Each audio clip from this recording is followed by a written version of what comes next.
As a motorsports fan, nothing captures your attention quite like a crash.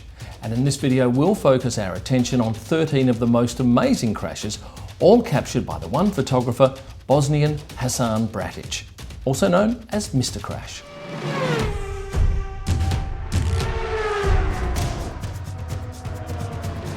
"13 amazing crashes." Let's get into it. But first, let me thank Canity.com. Canity.com does amazing customer service training for your staff. If you've got staff who are isolated, away from the office, it's a great time to get them training with Canity.com. With me, all the way from Germany, is Hasan Bratic. Hasan, welcome. Hello, nice to meet you. Hello. And it's lovely to have you here. Now, you've been photographing F1 for how many years? Since 1996. And over those years, you've amassed a most magnificent collection of crash pictures. So what I thought we'd do today is to go through some of those images that you've shot and perhaps get your side of things as to what actually happened. So let's start off with this particular image. Monaco, Max and Lewis at the chicane last year.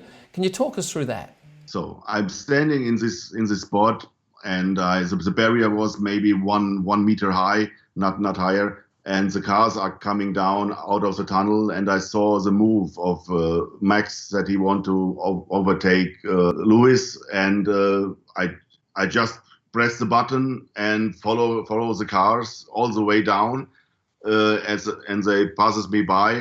So and I realized, oh, that was really close, but I never had any thoughts about getting danger or that something could happen to me or around the marshals around me. So it was really tight.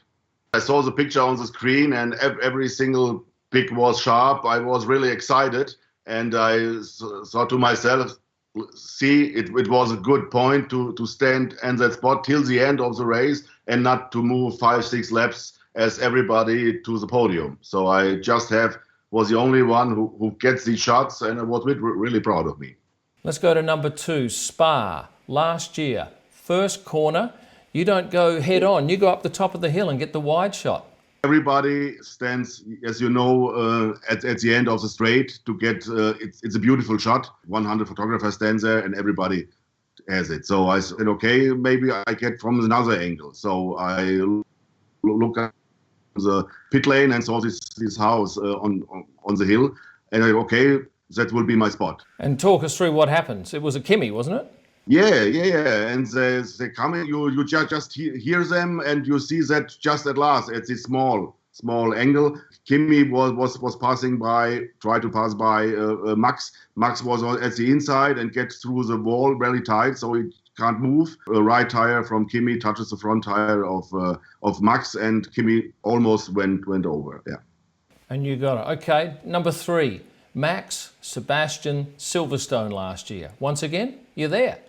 Yeah, once again, but also not alone, unfortunately. But this doesn't matter. It was also there. It was till the end of the race, and there was fighting against the position some rounds ago, and hopefully, I think, okay, that could be tight.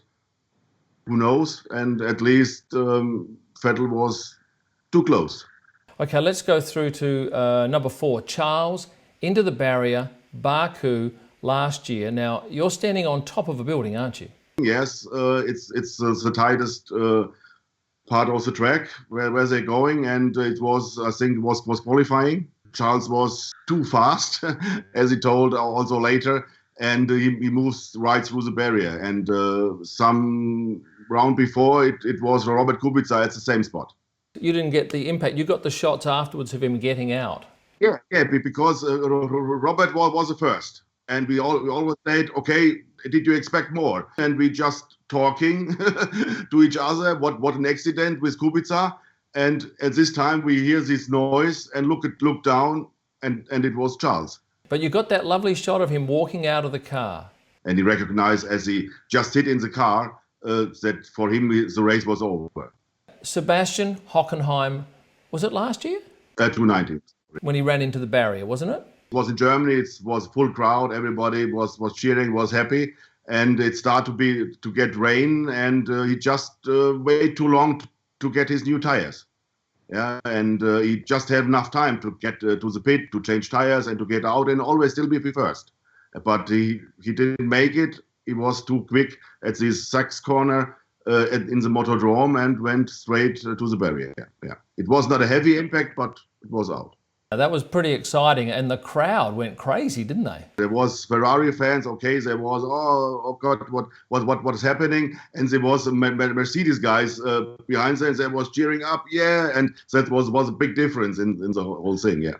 Okay, number 6, French Grand Prix, Sebastian and Valtteri at the start. I saw that Vettel was always too close to Bottas and turn around Bottas, so it was okay. Not a big accident, but it ruined both races. Yeah. Yeah, and you got some lovely pictures with stuff flying off the car. Now, I'm interested to know, why do they call you Mr. Crash? Because of I started in 2018 with this big crash of the two Red Bull guys, of Daniel and Max. So after that, they start beginning, where are you? There are the crashes. And somebody in the paddock said, okay, here's coming Mr. Crash. And so it's going on and on. Because I've been doing this for 3 years and I've never got a decent crash. You have to be very lucky. You have to know where to be. And as you say, you have to be out there probably at the end of the race when things are a little bit dicey. And no better example than Brazil, when we had the Ferraris have an accident. Let me jump across now. Number 7, the French GP in 2018. Marcus Ericsson with his car on fire in the end. Yeah. He coming the long Mistral straight ahead to the corner, and he was too quick, or maybe something broken. I don't know. And he just spun around and fly over the ground and into the barrier. And he was sitting there. Nothing happened. You see some water spread or some dust coming out, and he just sitting in his car, and nothing happened. And immediately the car starts be on fire. And when I'm shooting, I'm just thinking, move out of the car, man, because your car is on fire. But nothing happened. And the flames came bigger and bigger and bigger. As the marshals came, they waved to him, and then he get out of the car, look around and see what happened exactly to his car. And afterwards, we just hear he just have no communication to his teams, because they tell him get out, but he didn't hear them. Okay, you mentioned earlier on the Red Bull crash in Baku. Did you get that shot on your own? Were you the only one to get that shot? It was 2 guys, me and just one other guys, but I was on the side.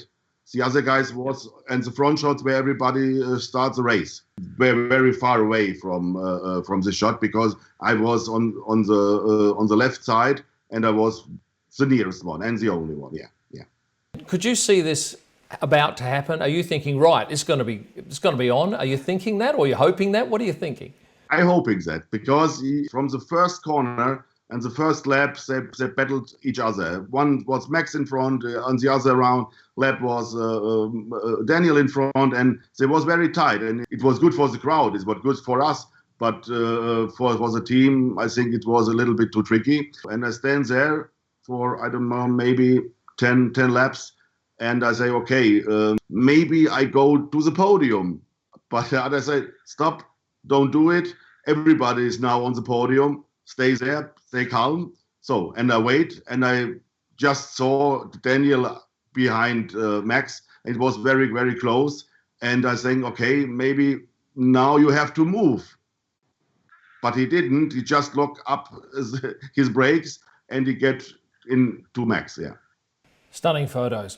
What about Vettel, Austria, 2016, I think it was, and on the main straight? Yeah, I was following another car and just hear a noise coming from my right, and I just moved my camera and just saw Vettel coming backwards against the pit wall and moving straight up front of me.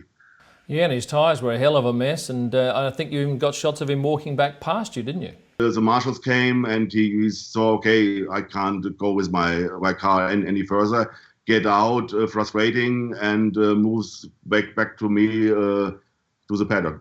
Next up, Jolyon Palmer, Monaco 2016. Now somebody, Ian Lloyd, actually sent me a picture of that particular crash, the impact moment from a different angle. And then I was surprised to see your shots of Jolyon coming straight towards you. Were you fearing that he may collect you at any stage, or he probably wasn't going fast enough, was he? It was not fast, but always if a car hits you with 50 or 60 kilometers per hour, it will hurt you a lot. But we are standing above on the photo tower with everybody, because this was a tower for the start photo, and everybody standing above. It's I think 2 meters high, so he gets under you. It's a barrier, so you can't get the shot when he go to the barrier, because it's too high, and he goes underneath you. He hits the barrier, but you have the whole straight. He's coming the whole straight to you. Nico Hülkenberg, 2015, Hungary, another one. It was during the race, and he comes on the long straight, and he hit, I think it was Mark Webber in the Red Bull at this time, and lost his front wing, and he just was too quick, and it comes straight around up to me. I wasn't alone there, but it was also a great shot. Yeah, nothing happened. Every crash I make, nobody was hurt, and that's, I think, the most important thing. Let's go on to Perez, 2015, once again in Hungary. That was an amazing shot, and I just have 2 pictures of it, sharp, because I just hear something, a noise, because I was in my back. I turn around, and when the camera gets the autofocus done, it was just over. Okay, well, we talked about you there getting 2 shots out of a lot, but with Marcus Ericsson in Monza, every shot is sharp and fantastically sharp. We are standing on one of the photo towers near the chicane, and you just hear a terrible noise that somebody hit something. It was my worst crash in my career, I would say, and the most unexpected crash of my career as well. Going there, it was beginning of FP2, and actually it was a lot of circumstances that made that crash happen. So basically, the routine in FP1 is that you try the DRS and everything, and make sure everything works on the installation laps. The problem that weekend was in FP1. It was raining in FP1, so in the rain we didn't use the DRS, and we had this new Monza low downforce wing. So we did FP1, and all the install checks were done because we'd done the whole session. And then we went into FP2 and it was dry, and we went out for the first run, and because we had done the install checks, we didn't have to do all these checks, and we went on the start finish straight, or I did, and opened DRS, everything, doing 330 kilometers per hour, and then hit the brakes, and the DRS didn't shut, so just instantly spun and started to roll. But yeah, I was not hurt. It was fine. I had some gravel up like underneath my underwear, so it was really like getting dirt everywhere. But yeah, I was fine. So the safety of these cars these days are incredible. It felt a bit like it was never gonna stop there for a bit, but then obviously it does, and I was just super, I was shocked, I would say, because I didn't understand what was happening. Normally when you crash, you sort of for a split second, you know that you brake too late or carried too much speed, or you know you're gonna crash the split second before you do it. Whereas here, it just happened out of nowhere. So I just focused, and the first focus was on the car, and I just followed the whole sequence. Yeah, that was lucky. Yeah. Well, you're a very lucky man. You've been in the right spot at the right time, and you've managed to snare shots, because as you know, it's easy to be in the right spot at the right time and miss the shot. We've all done it. So look, I congratulate you on what you've done, and I'm sure everybody who's watched this has absolutely been delighted with those images that they've seen, because we all love seeing a crash, and as long as no one's hurt, I think everyone's pretty darn excited. So hats off to you, Hassan, and thanks for talking to us today. Thank you very much. Bye-bye. And before you leave us, please remember to like this video if you've liked it, and hit the subscribe button and the bell if you want to receive notifications of future videos. You'll find all of my pictures at prostarpics.com. You'll find my blogs and podcasts at kimillman.com.